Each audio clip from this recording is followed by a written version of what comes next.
بسم اللہ الرحمن الرحیم۔ کیا آپ کو معلوم ہے کہ حج کیسے کیا جاتا ہے؟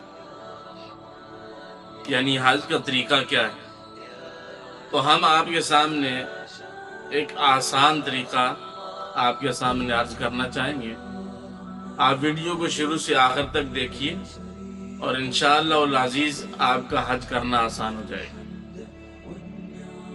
جب انسان اپنے ملک سے سعودیہ پہنچ جاتا ہے تو اس کے بعد اگر حج تمتع ہے تو عمرہ کے ارکان سے فارغ ہو جانے کے بعد احرام کھول دیا جائے گا، اور اس کے بعد پھر 8 ذی الحجہ کو آپ نے احرام پہننا ہے۔ احرام پہن کر فجر کی نماز مکہ میں پڑھ کر مینا کی طرف روانہ ہو جانا ہے۔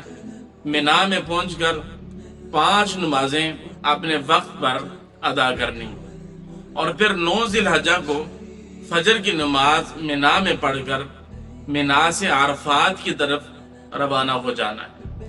عرفات پہنچ کر اگر آپ نے مسجد نمرہ میں نماز ادا کرنی ہے تو پھر ظہر اور عصر اکٹھی پڑھی جائے گی، اور اگر آپ اپنے خیموں میں پڑھ رہے ہیں تو پھر یہ دونوں نمازیں اپنے اپنے وقت پر ادا کی جائیں گی، اور پھر غروب آفتاب تک عرفات میں رہیں۔ غروب آفتاب کے بعد تلبیہ پڑھتے ہوئے عرفات سے مزدلفہ کی جانب آپ کو روانہ ہونا ہے۔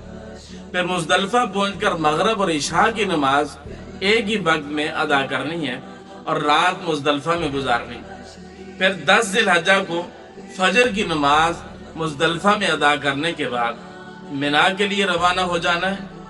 پھر مینا پہنچ کر رمی یعنی پہلے بڑے شیطان کو کنکریاں مارنی ہیں۔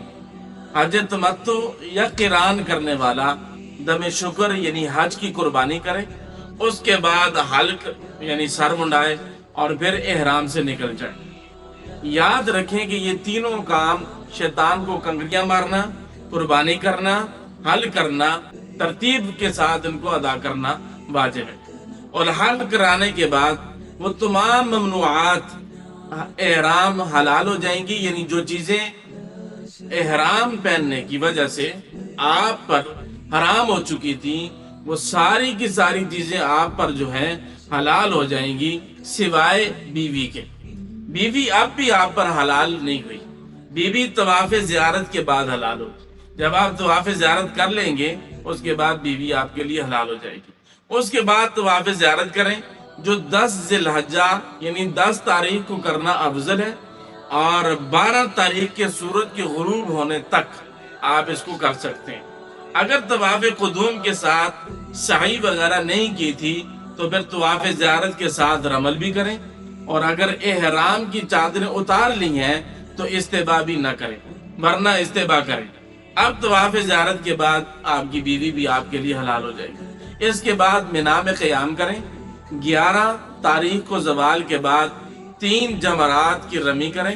اس طرح 12ویں تاریخ کو بھی رمی کریں، اور پھر چاہیں تو مکہ واپس آ جائیں، اور افضل یہ ہے کہ 13ویں کو زوال کے بعد رمی کر کے پھر مکہ آئیں۔ بس اب آپ کا حج مکمل ہو چکا۔ جب تک آپ چاہیں مکہ میں رہیں، قیام کریں، خوب طواف اور عمرہ کریں، مگر عمرہ 13 ذی الحجہ کے بعد کریں، کیونکہ 9 سے 13 ذی الحجہ تک عمرہ کرنا منع ہے۔